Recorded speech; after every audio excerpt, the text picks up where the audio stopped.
4 घंटा बैठ के बात कर गए तुम लोग। भाई वेब सीरीज भी इससे छोटी होती है। पहले रोमांस नहीं, फुल पीडीए था। अब वो एक्स है जिसने चीट किया था। कोई नहीं, तुमने लोन लिया बट कोई बात नहीं, तुम्हारी ईएमआई मैं भर दूंगा। लो तुम किंगफिशर प्रीमियम पियो, लो कोई बात नहीं। और शुरू में तो दोनों में खूब रोमांस चला। वहां के लोगों को लगा किसी दिन टेस्ला में मेक आउट करते ना मिल जाए। This Khansar has million of young student followers. What is he teaching them? है keep your wife in a घूंघट। जैसे कोहली ने वहां पहला आंसू टपकाया, यहाँ पे लड़कों ने आंखों से नदियां टपका दी। आरसीबी ट्रॉफी जीती और अगले दिन बेंगलुरु में हुई कि अगर वो सही है तो फिर ये भी सही है, और अगर ये गलत है तो वो सही कैसे?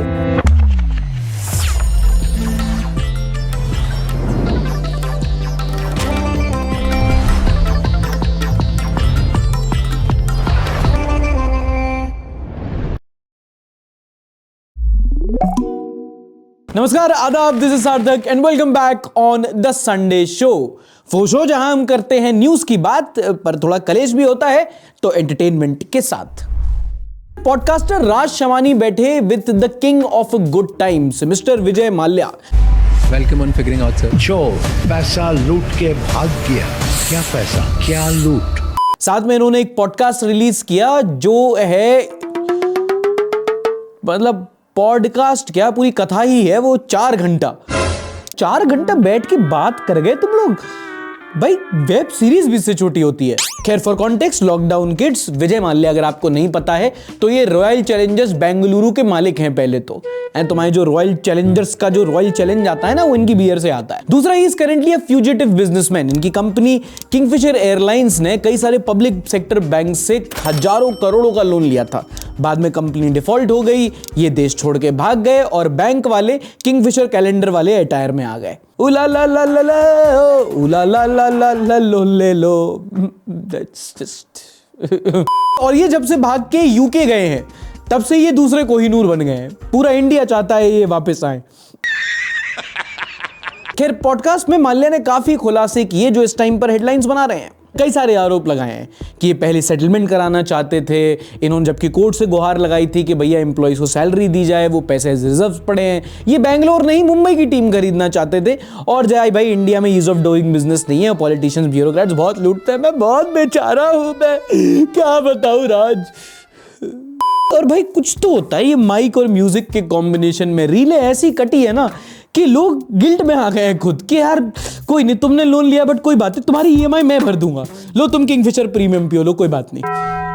ओके, जैसे पंजाब बैंक पे विजय माल्या भारी पड़ गए, ऐसे ही पंजाब किंग्स पर विजय माल्या की टीम भारी पड़ गई और आरसीबी ने जीती है 18 साल बाद अपनी पहली आईपीएल ट्रॉफी। और भाई जैसे ही मैच हुआ है उसके बाद तो पूरा इंडिया बना कोहली पगलू। जैसे कोहली ने वहां पहला आंसू टपकाया, यहां पे लड़कों ने आंखों से नदियां टपका दी। मेरा खुद का दोस्त है, ये वहां पे रो रहा था प्रॉपर भाई देख के, कोहली को देख के रो दिया। मैं भी रो दिया था थोड़ा।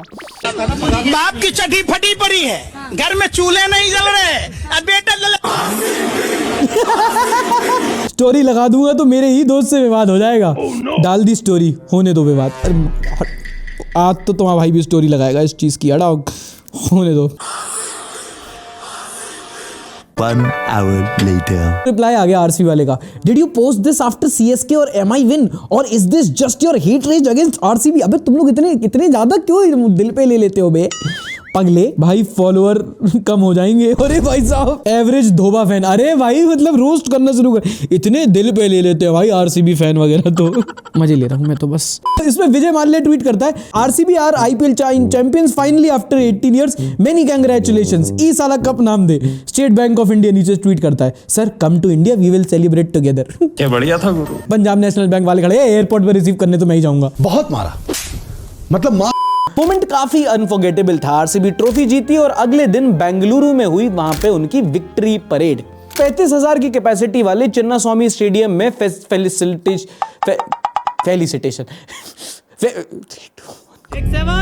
फेलिसिटेशन करने पहुंचे लगभग 3 लाख फैंस और उससे कई गुना स्टेडियम के बाहर। जिसके बाद वही हुआ जो कैसे किसी ने इसको प्रेडिक्ट नहीं किया था, भगदड़ मच गई। घटना में 11 लोगों की जान गई, जिनमें से कई माइनर भी थे, नॉर्मल एवरीडे पीपल जो बस अब एक याद बन के रह गए। और घटना के बाद ये डिटेल सामने आई कि बेंगलुरु पुलिस को दरअसल पता था कि इतना बड़ा इवेंट, इतनी बड़ी रैली वो शायद मैनेज ना कर पाए, तो उन्होंने मना किया था। बट कर्नाटका सरकार ने इंसिस्ट किया, नहीं ये रैली होने दो। उनके खुद के सीएम पहुंचे हुए थे स्टेडियम के अंदर। मतलब पुलिस ने मना किया था, घटना स्थल पर वहां के सारे नेता थे, और जब घटना हुई तो पुलिस वालों को ही फिर सस्पेंड कर दिया। और ब्लेम गेम ऐसा कि किसी ने रिस्पॉन्सिबिलिटी ली ही नहीं। वहां बीसीसीआई ने बोल दिया कि अरे आईपीएल खत्म हो गया था तो ये हमारी जिम्मेदारी नहीं है। आरसीबी से पूछा, वो कह रहे हैं अरे हमने तो विक्टिम्स के लिए 10 लाख का फंड बना दिया है। मतलब सोचो, दुखद ये नहीं है कि लोग की जान चली गई, दुखद ये है कि इसको इजीली अवॉइड किया जा सकता था, लेकिन नहीं कि रैली होगी तो आज ही होगी। ट्रॉफी जीत गई, सेलिब्रेशन पोस्टपोन ही तो किया जा सकता था। ट्रॉफी सब याद रखेंगे, कोई नहीं भूलेगा। आज से बाद में भी कि हाँ आरसीबी ने एक ट्रॉफी जीती, इन्हें सब भूल जाएंगे। और ये इकलौता इंसिडेंट नहीं है, बहुत टाइम से ऐसे स्टैम्पीड और भगदड़ की घटनाएं न्यूज सामने आती रहती हैं, and that is in the spotlight this week.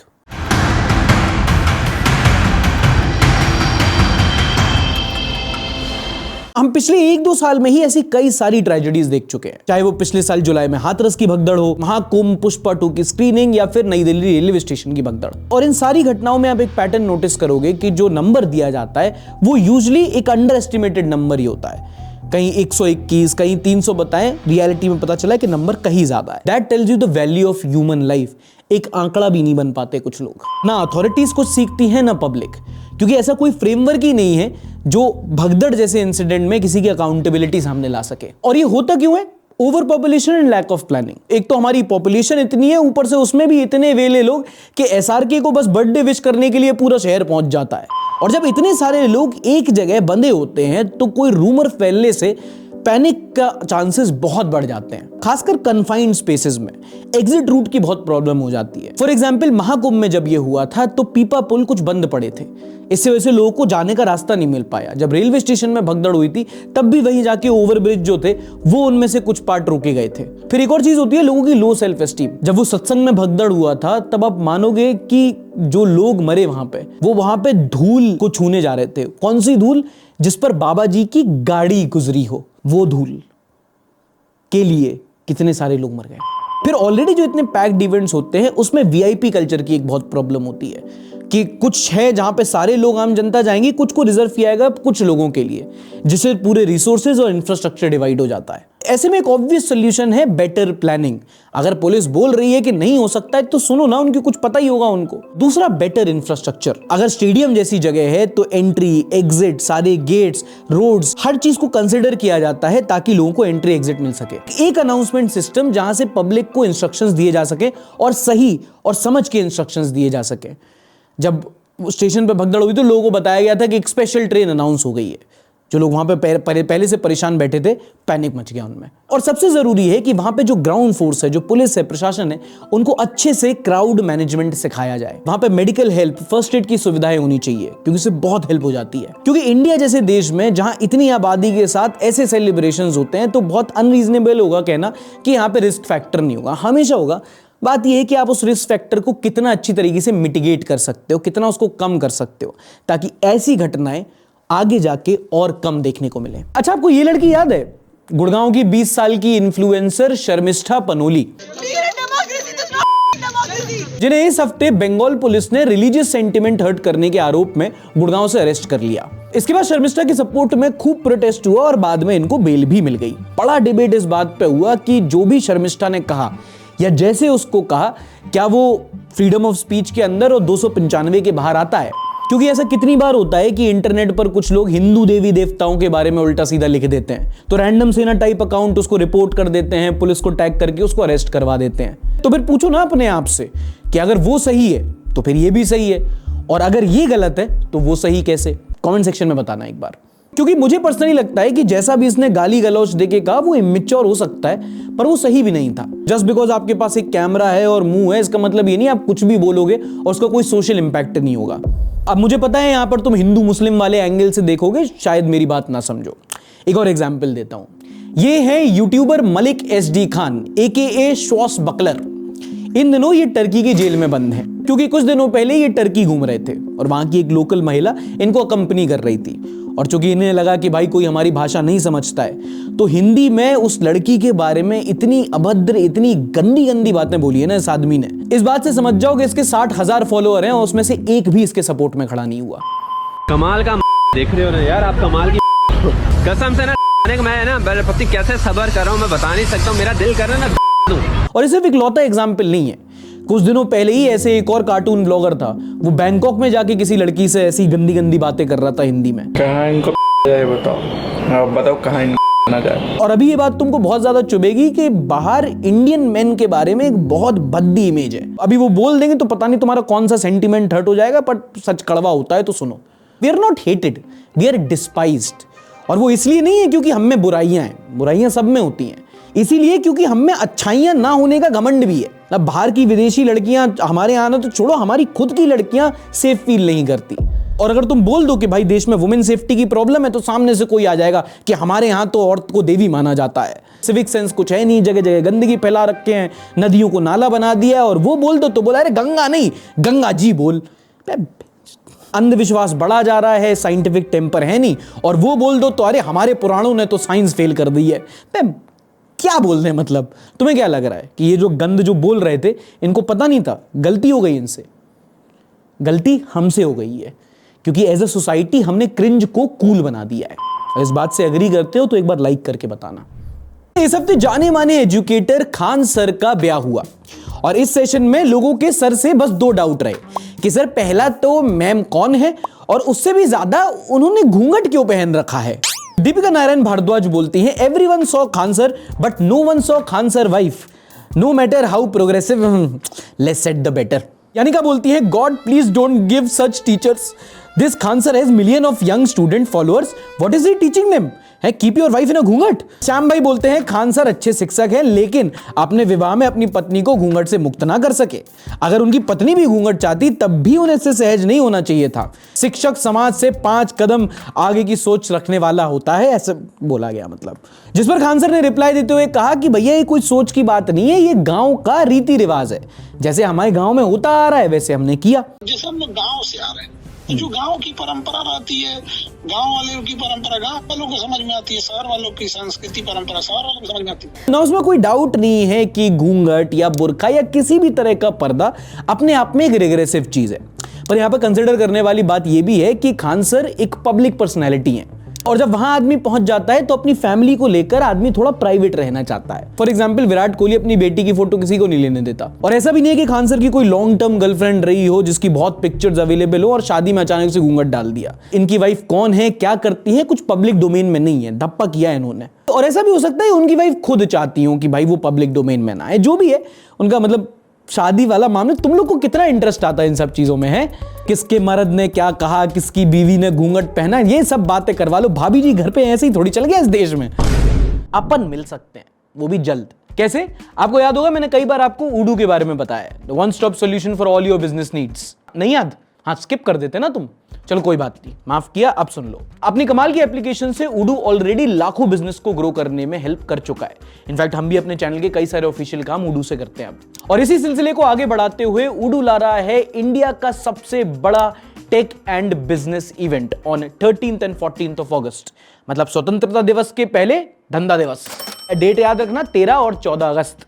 इस इवेंट में आपको देश भर के 20,000 से ज्यादा business owners, creators, entrepreneurs, venture capitalist ऐसे लोग मिलेंगे। इस इवेंट में इन सब लोगों से आप नेटवर्क कर सकते हो, बिजनेस इनसाइट्स ले सकते हो। और यहां आप जानेंगे उडू के लेटेस्ट वर्जन उडू 19 के बारे में।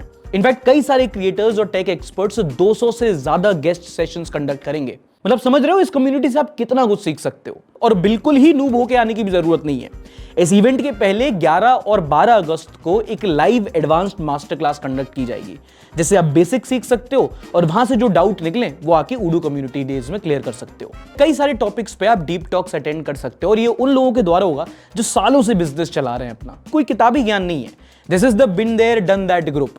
तो इनसे आप पूछ सकते हो कि भाई आजकल जैसे टेक और एआई में एडवांसमेंट हो रहा है, उसको इनकॉर्पोरेट करके आजकल धंधा कैसे चला सकते हैं। सीखना, खाना पीना, पार्टी, आफ्टर पार्टी सब इस इवेंट में करने को मिलेगा और ये सब होगा एब्सोल्युटली फ्री ऑफ कॉस्ट। कब होगा? 13 और 14 अगस्त को। कहां? गांधीनगर के महात्मा मंदिर में। और महात्मा मंदिर में अगर आप भी अपने दर्शन हमको देना चाहें तो भाई हम भी आएंगे वहां पर। व्हाइट पहन के आऊंगा, दूर से ही बोलना है सफेद कपड़ा। इंडिया का सबसे बड़ा टेक एंड बिजनेस इवेंट है, ऐसा बार बार नहीं होता।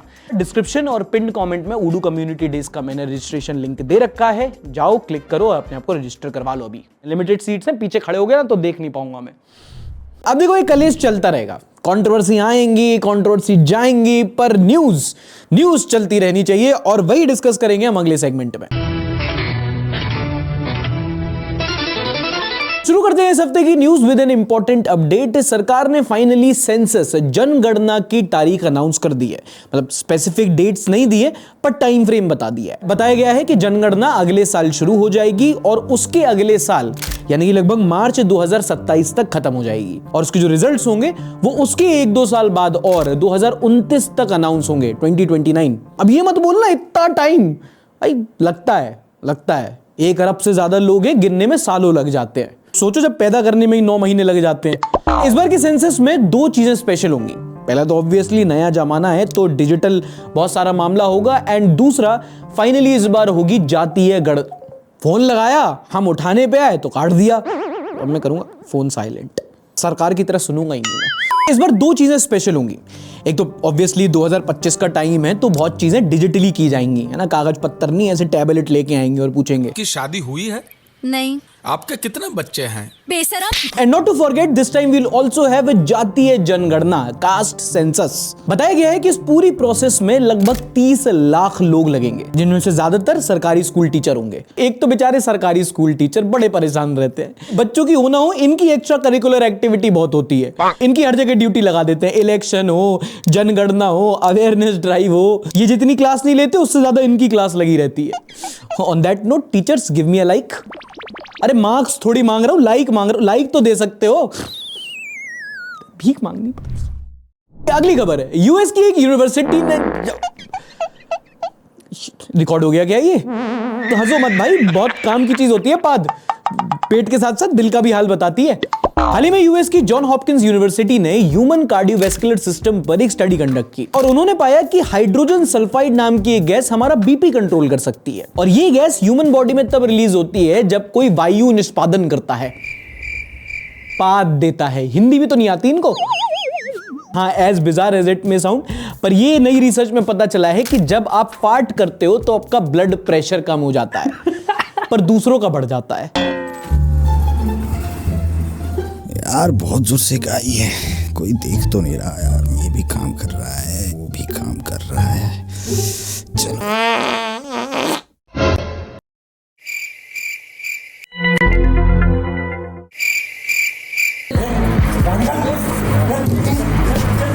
अच्छा, अगली खबर पे जाने से पहले एक बार अपनी किचन में जाओ, फ्रिज खोलो और 2-3 सामान। अरे तुम बैचलर हो क्या?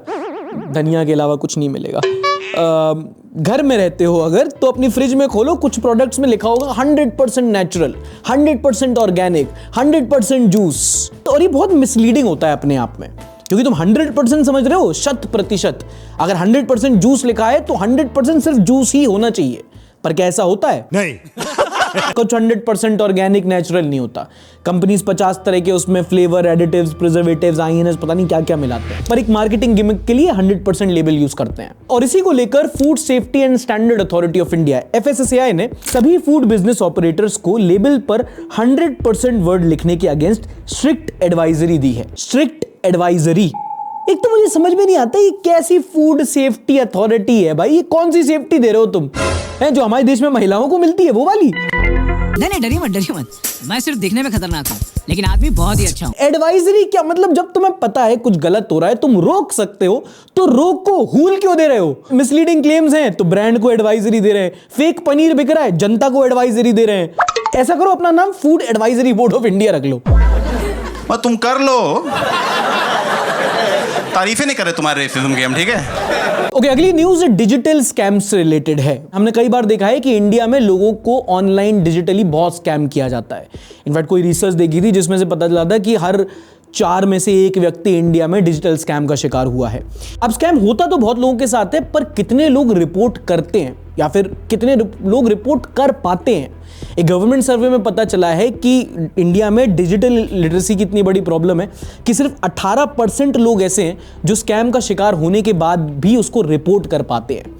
लगभग 82% मतलब ऐसे हैं जिनके साथ स्कैम हो जाएगा पर उनको ये नहीं पता कि आप किसको बोलें, पुलिस में FIR लिखाएं, कौन से पोर्टल में जाके शिकायत दर्ज करें। सिर्फ 18% को रिपोर्ट करना आता है, विच मेक सेंस। और आपको नहीं पता तो भाई ये वाली वेबसाइट है, कभी ऐसा OTP स्कैम फ्रॉड हो यहां जाके रिपोर्ट कर सकते हो। अगली खबर है सेक्स एंड संभोग को लेकर।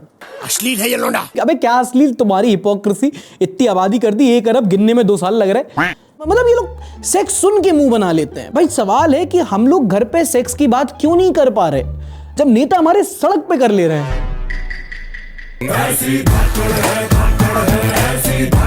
ओके, जोक्स अपार्ट, एक स्टडी कंडक्ट हुई है फीमेल सेक्स वर्कर्स को लेकर। देश के 32 राज्य और लगभग 650 से ज्यादा जिले में सर्वे करके ये स्टडी PLOS ग्लोबल हेल्थ में छपी है। लोग बहुत दबे दबे में बोलते हैं एज इफ इट्स अ गाली, कोठा।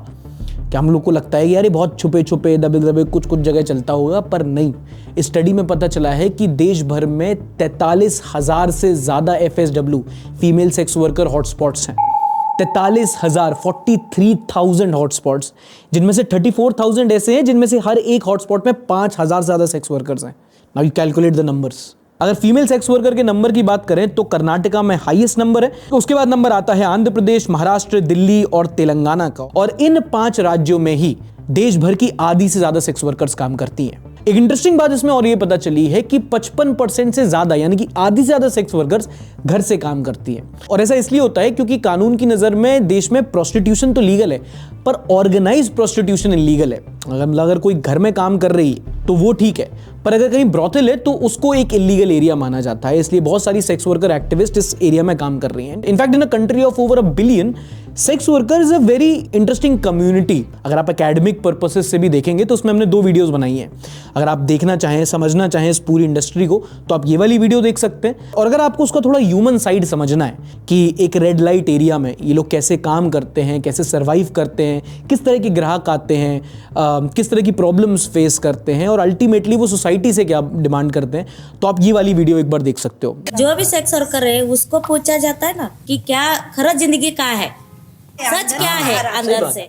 वही कोशिश भी हम लोग कुछ भी फेंकते हैं, कुछ भी हमारे बारे में लिखते हैं, दिमाग में ही भूत बना देते हैं। ये सेक्स वर्कर है ना, हम लोग भी इंसान है, तुम्हारा जैसा ही हम लोग भी काम करके खाता है, हम भी बच्चे लोग को पढ़ाता है, हम भी बच्चे लोग का शादी करते, फिर भी समाज हमको क्यों ऐसा नजर से देखता है। महाराष्ट्र के सांगली में एक रेड लाइट एरिया में जाके हम लोगों ने वहाँ के सेक्स वर्कर्स से बात की थी and we were privileged enough कि उन्होंने हम लोग को बुलाया, अपने साथ बिठाया और हम लोग को अपनी समस्या बताई।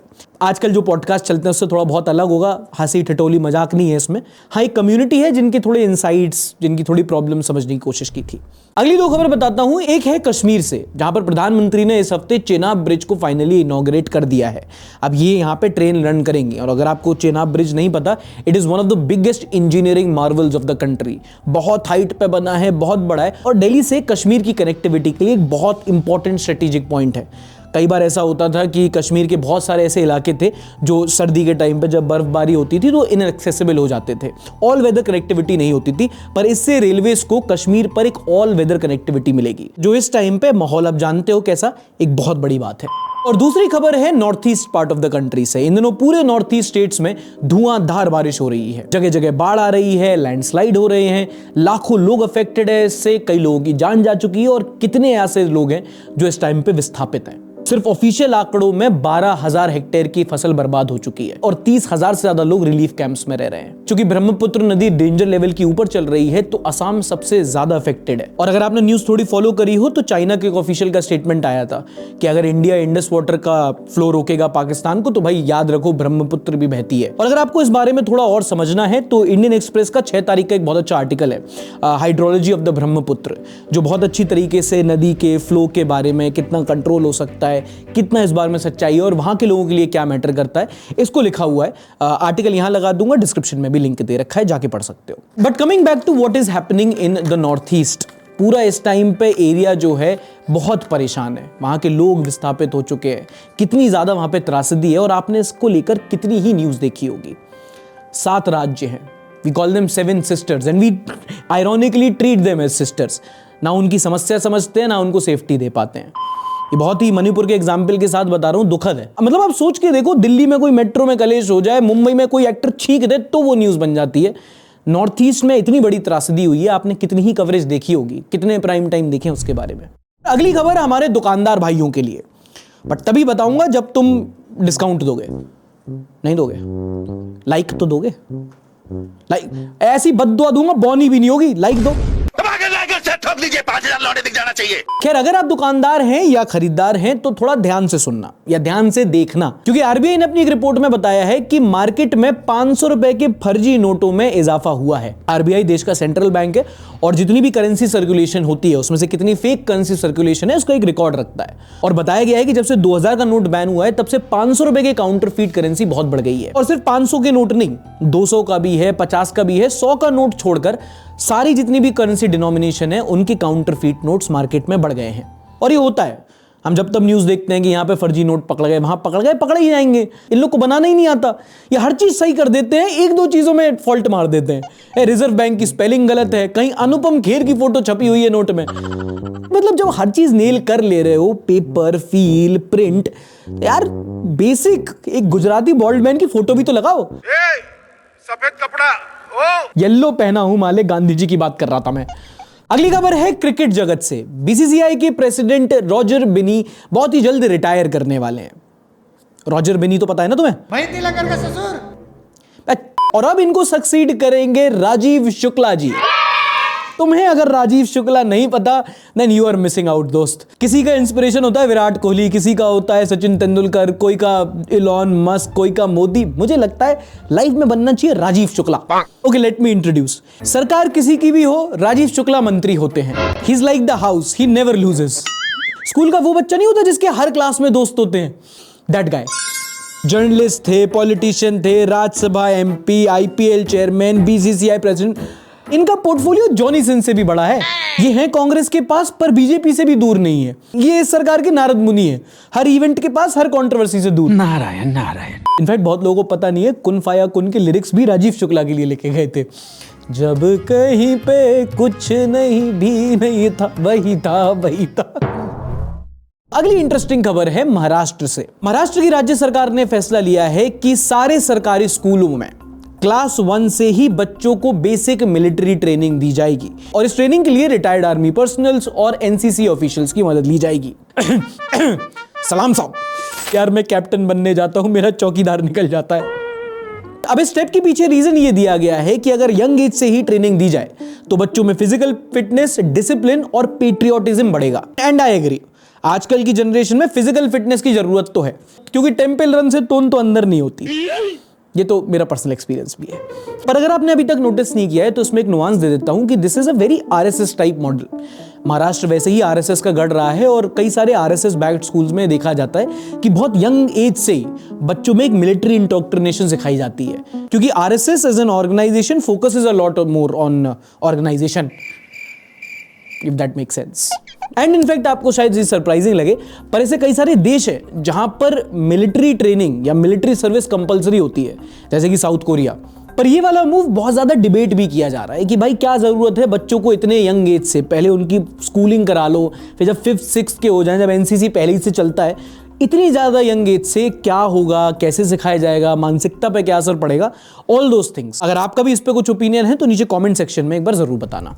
अगली खबर के लिए चलते हैं लद्दाख। आपको याद होगा पिछले साल activist Sonam Wangchuk hunger strike पर बैठे थे, याद है? बहुत बड़ा प्रोटेस्ट हुआ था उससे पहले भी लद्दाख में। और इसी को लेकर सरकार ने इस हफ्ते एक नोटिफिकेशन जारी करके बताया है कि लद्दाख की जो स्टेट जॉब्स हैं उसमें 85% वहां की जो शेड्यूल ट्राइब्स हैं, वहां की जो लोकल पॉपुलेशन है, उसका रिजर्वेशन होगा। साथ ही में एक मेजर अपडेट ये भी है कि जो लद्दाख की हिल काउंसिल्स हैं उनमें 1/3 सीट अब वहां की महिलाओं के लिए रिजर्व्ड होंगी। लद्दाख के इस इशू के बारे में बता देता हूं, और भी कई सारी डिमांड थी, स्टेटहुड, 6 शेड्यूल और लेह और कारगिल को अलग अलग लोकसभा सीट रखा जाए। वहां के लोकल लोगों का कहना है कि भाई इन्वायरमेंटली, इकोलॉजिकली बहुत सेंसिटिव एरिया है और आर्टिकल 370 हटाए तो ठीक है, लेकिन उसके साथ 35 से भी जब हटा दिया तो हम लोग बहुत रिस्क में आ गए, है ना। उनकी अपनी अपनी डिमांड थी और सरकार का ये कहना था कि भाई ये एक बॉर्डर स्टेट है, चाइना के साथ भी, पाकिस्तान के साथ भी यहाँ से बॉर्डर शेयर होता है, तो हम कंप्लीट कंट्रोल हटा नहीं सकते। तो टाइम एंड अगेन न्यूज आती रहती है जहां पर एक एक मिडिल ग्राउंड पे पहुंचने की कोशिश की जा रही है। कुछ टाइम पहले पता चला था कि लद्दाख में 5 डिस्ट्रिक्ट्स और ऐड कर दिए गए हैं। अब ये आया है कि रिजर्वेशन भी दे दिया जाएगा। और टाइम एंड अगेन ऐसा होता है कि वहां की जो काउंसिल होती है और सरकार के बीच में मीटिंग बैठती रहती है। So in that sense Ladakh is a very interesting state to look out for. अगर ये जॉब रिजर्वेशन पॉलिसी के बारे में और समझना है तो हिंदू का 6 तारीख का आर्टिकल है, उसमें बढ़िया आर्टिकल छपा है, ये लिंक दे सकता हूँ। और हम लोग ने इस पर एक डॉक्यूमेंट्री भी बनाई हुई है, ये वाली वीडियो है, आई बटन पे क्लिक करके देख सकते हो। गाइस 2 मिनट दे दो, ये नहीं छोड़ सकता, ये मैं होल्ड द टाइम्स ब्रेक।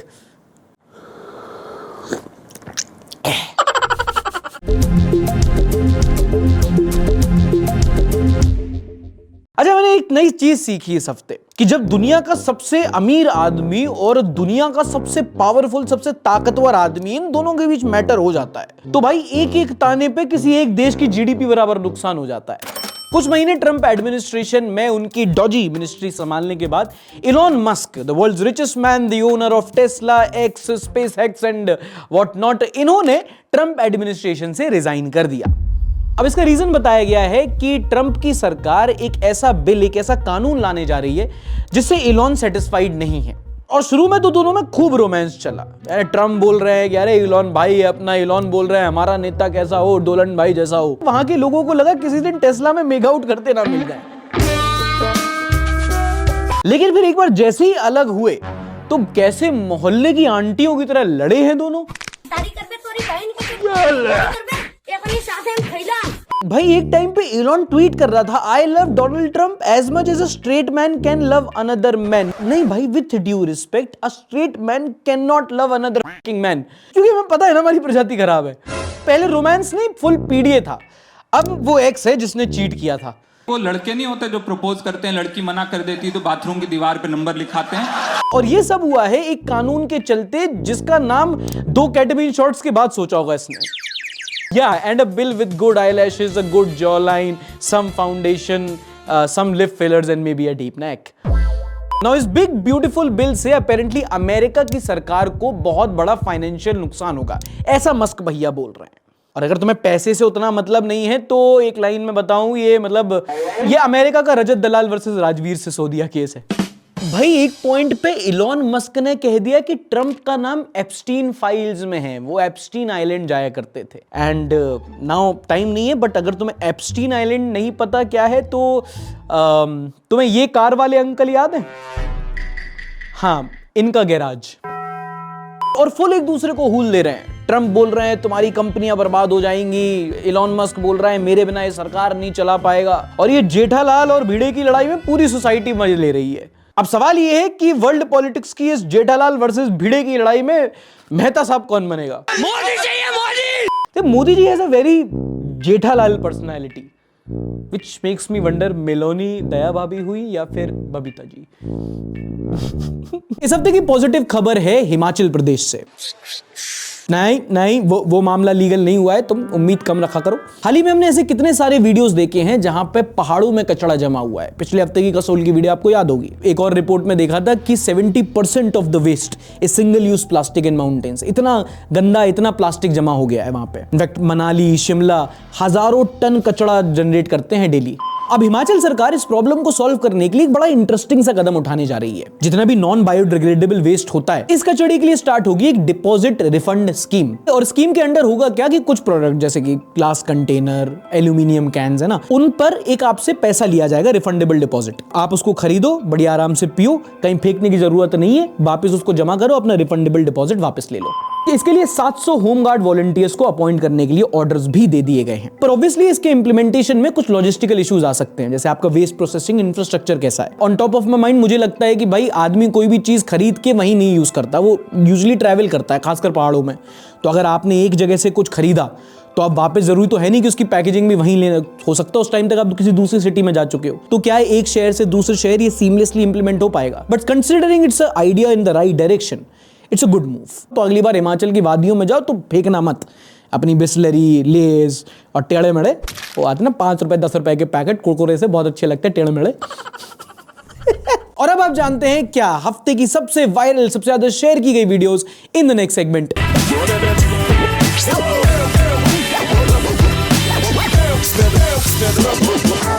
इस हफ्ते ये वीडियो बहुत शेयर की गई। ये है मथुरा के एक रेस्टोरेंट की, जहां पर गंदे बर्तन वहां साफ किए जा रहे हैं जहां पर पेट साफ होना चाहिए। Brother, what's that? What's that, brother? And if you think this is just one-off incident, you might be as wrong as KKR not retaining Shreyas Iyer. एक तरह से ब्यूटी पेजेंट्स वाला मामला है। बाहर बहुत अच्छी प्रेजेंटेशन है, बट पीछे क्या चल रहा है बिहाइंड द सीन्स ना जानो तो बेहतर। कभी किसी रेस्टोरेंट में जाओ, पीछे की तरफ किचन होता है ना, एक हल्की सी झलक भी देख लोगे ना तो देखना कि वहां पे आलू की बोरियां, मसाले, बाकी सब चीजें कैसे रखी रहती है, कर दोगे तुम। लेकिन वियर्डली इनफ तुम मानोगे नहीं, कुछ लोगों को ना ये सब पसंद आता है। वो आर्ग्यूमेंट देते हैं यार कि स्वाद तो इन्हीं सब चीजों से आता है। गोलगप्पे में 50 मसाले क्यों ना डले हो, लेकिन जब तक भैया की कलाई का एक बार स्वाद ना आ जाए मजा नहीं आता। Nice.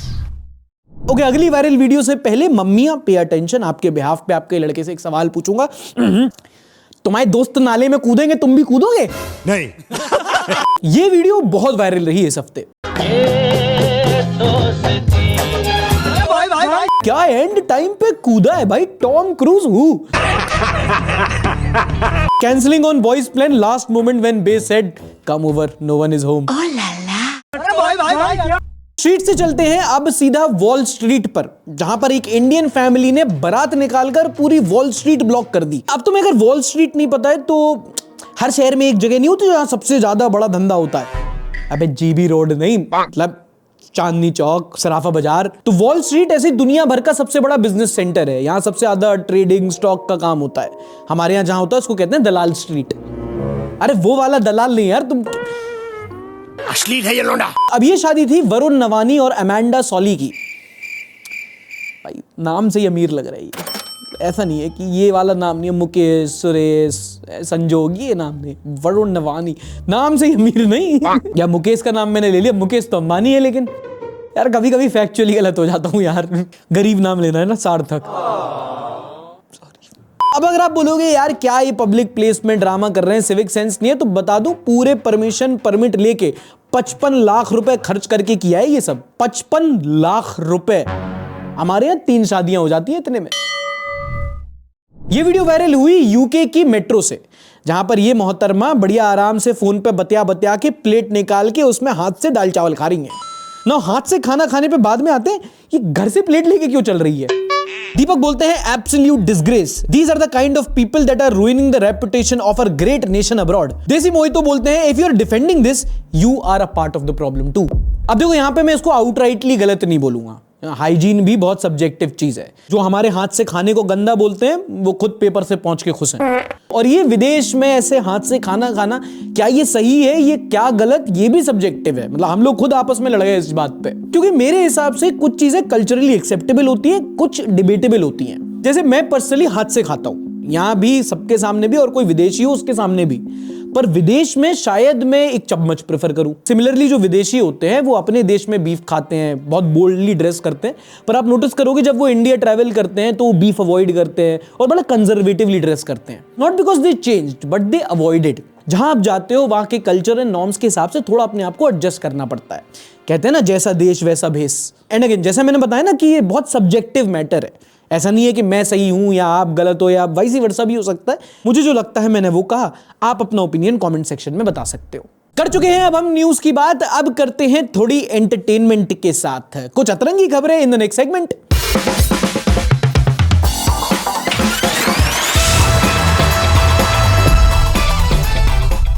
देखो यूनिटी एंड डाइवर्सिटी, हमें पता है हमारे देश में लैंग्वेज एक बहुत इंपॉर्टेंट इंस्टीट्यूशन है। जो इलाका होता है वहां पे उनकी भाषा बहुत प्यारी होती है। जैसे पंजाब में पंजाबी, कर्नाटका में कन्नड़ा, दिल्ली में गाली।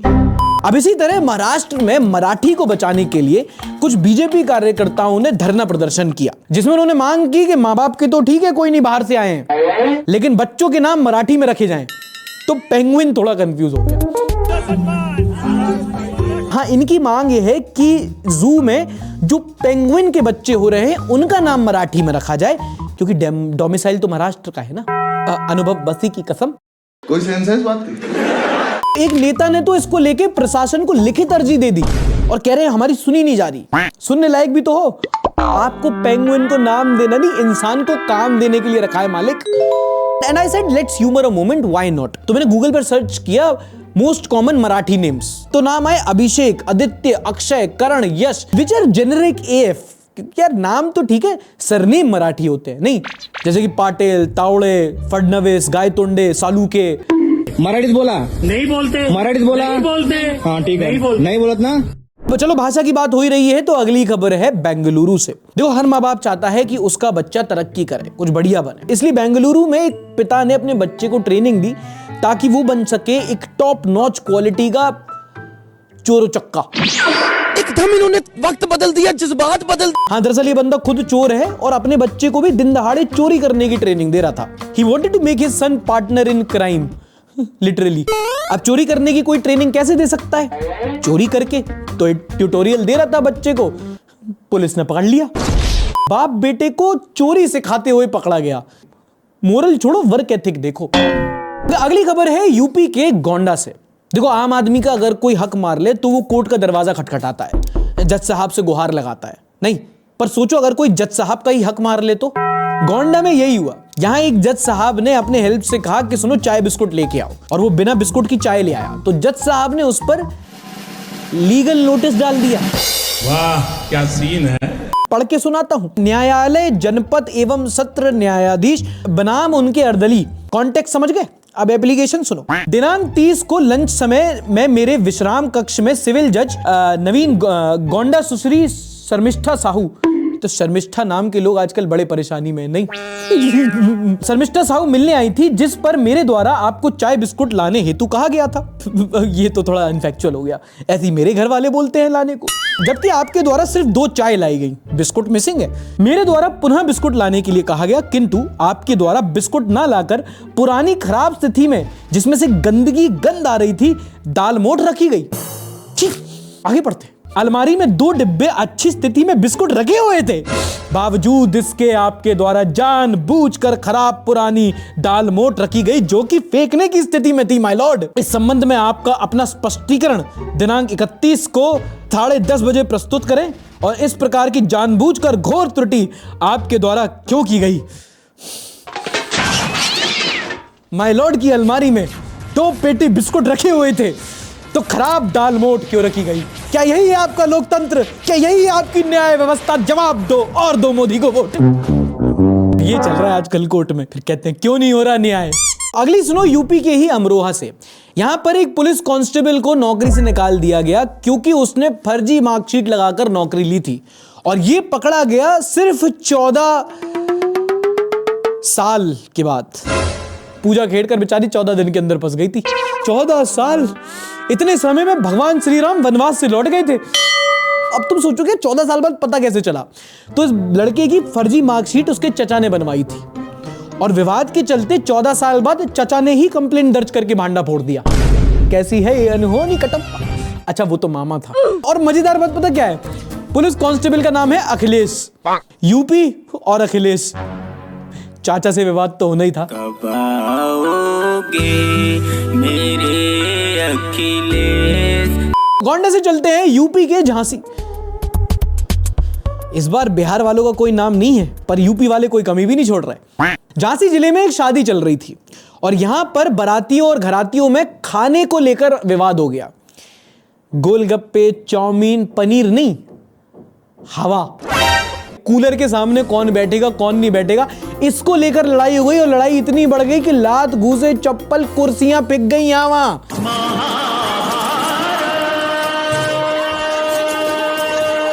अगली खबर है यूपी के ललितपुर।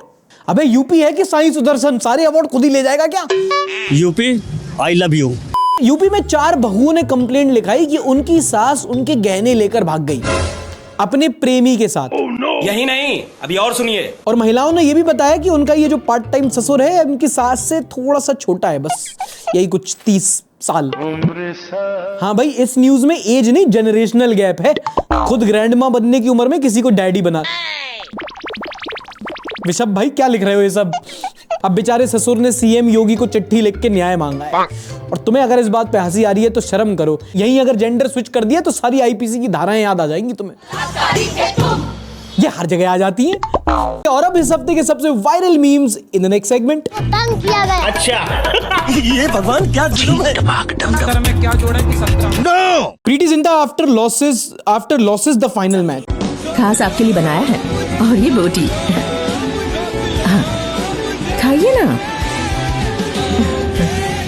शर्म नहीं आती। ये तो वैसे है ना जो प्रीति जिंटा का वो मीम था कि कितने बोली थी 120 पराठे मान के चलते हैं, सबको खिला रही, विदेशी वो भी पराठे चाप रहे, और 4 सपोर्ट स्टाफ मिला के 15 है टोटल, ठीक है 15 और 120 कुल मिला के क्या कह रहे हो तुम, 7 पराठे खा रहा है एक व्यक्ति। उसके पराठे भी ऐसे होंगे कि थेपले शर्मा जाए ऐसे अचार को पप्पी दे के पराठे खाते हुए क्या बोल रहा हूं मैं। Preity Zinta I love you. RCB won their first trophy in which year? Royal Challengers Bangalore. Comment पढ़ो। माधव एंड डिक्की फ्रॉम गोलमाल और wild. Madhav then you Gopal no ये यार बहुत अच्छा कंपैरिजन है ये। You know what? Smartest people are here. ये कौन सा पोकेमॉन है? छक्का सौर। Oh no! नहीं है सैंडासौर सैंडसौर तो पागल है क्या तू? चुप रहे। खट्टा मीठा स्पॉटेड। अरे ये क्या बात हुई भाई? Bring back bullying. और तुम लोग कमेंट सेक्शन में कर क्या रहे हो? कुछ बोलूंगा तो और परेड निकाल के शुरू हो जाएंगी या जाएगा या जो भी। Excuse me. Actually, my phone's battery is dead. I want to make a call. So please, can I use your phone? आपको हिंदी नहीं आती क्या? कर्नाटका से होगी ना? Sorry. हम भारत देश में रहते हैं, हमारी मातृभाषा हिंदी है, तो आप इंडियन होके आपको ऐसी शर्म क्यों? मैं माफी चाहती हूँ। नंबर बताओ। 9892। अरे इंग्लिश में बोलो ना नंबर, हिंदी में नहीं आता। तेरी बहन। कितने सारे लोग देखे हैं जिनको 30 तक गिनती आती है? मैं से बहुत देखा है। 25 26 27 28 29 30 31 32 33। अरे 98 92 बाकी इनकी महाराज जी आधे घंटे ये शीर्षासन में खड़े रह सकते। ओ सॉरी, मुझे लगा पहले बाबा रामदेव है, जैसे उल्टा था ना, कोलैब ऑफ द सेंचुरी हो गया। बढ़िया पहलवान। कितने साल के हो? 6.5 साल के हो? तुम दोनों 6.5 के हो? नहीं, ये 7 साल। तो ये कौन है आपका? तुम भाई हो दोनों? सगे भाई? तो क्या 6 महीने में 2 आ गए? बच्चे गुरुजी आपका आशीर्वाद है। अबे गुरुजी का नहीं, पापा का। तुम क्या, आपकी कृपा से, आशीर्वाद से गुरुजी। एक कमेंट है टेक्नोलॉजिया। थोड़ी न्यूज देखा करो बेटा।